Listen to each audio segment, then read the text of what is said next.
What the fuck is your life like right now? Because you were already a busy man, and then everyone was like, and then even more people were like, oh, you start getting booked like crazy. I see you everywhere. Every time I open up fucking Instagram or like some news site, it's always like, this doctor says. You're like one of five, right? And you're one of two that don't make me go personally fucking crazy when I see you open your mouth. My opinion, not yours. And yeah, so what is your life? How do you? I was already, last time you were on, I was like, you have the job, you have your videos, you have the collabs.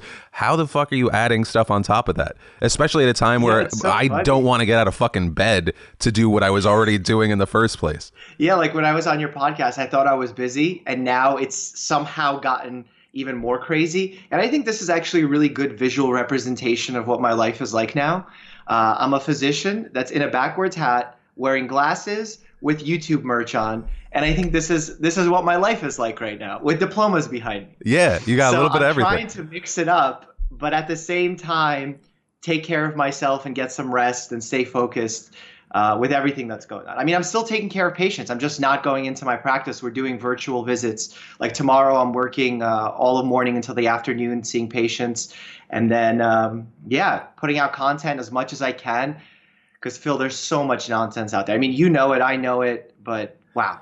But I that's feel like it's my job to sort of put out those fires. well, I think I'm glad that you think that, like, and I'm glad you're taking that on. I mean, I kind of mentioned it for a second. I'm like personally worried for you because I just look at like I'm getting sent some of the most insane, batshit crazy stuff that sometimes is like speckled with some stuff that it's like, oh, could it be? And so it makes everything seem more legitimate. But then it just makes me dislike my friends that are sending me this crazy stuff, and it makes me at times. It's a little bit like when we were talking about anti-vaxxers the last time we were on the podcast. At times I feel just kind of hopeless in that information and truth will prevail because there is so much fear, there is so much desperation, there is so much distrust. So I guess if we can start off of a way serious question, way more serious than what I was saying that we were going to get to, how do you deal with that? Because it's probably the anti-vaxxer situation amplified just because it's not like this long time. It's a moment of desperation for people right now. Well, I think actually the folks who are truly anti-vaxxers are taking advantage of this situation of the fear and the anger that's being built up in our society and are using it to further their own agenda that's existed already for decades. So they're already saying there's no vaccine out yet, but they're already saying when the vaccine comes out, we're not getting it. The government's keeping us in lockdown. They want to control us. And little do they know that politicians are invested heavily in the stock market, and it's not ideal for them either for everything to collapse. And there's just so much, you know what is filmmaking is a powerful tool and it could be used in bad ways just as it could be used in good ways. And I feel like my role as a science communicator is to figure out how to debunk that information without being sarcastic, mean, overly focused on data, or simply just taking it down. Because as you know, that's happening.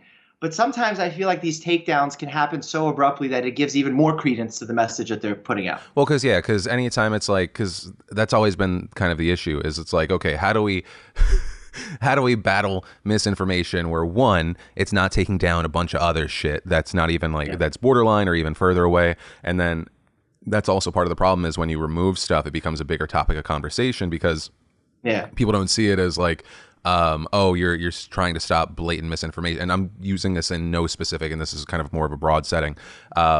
You don't want to be part of the reason that people blame misinformation being spread, which is a constant thing that Twitter, Facebook, YouTube get hit with. But then how do you, I don't know, because there's obviously the freedom of speech angle and people saying, well, let people decide for themselves. And yeah, it's a shitty situation to be in, and you're right in the center of it, buddy. But when you talk, all I think is that's exactly what someone who has one of those Bill Gates microchips inserted into their forearms would say.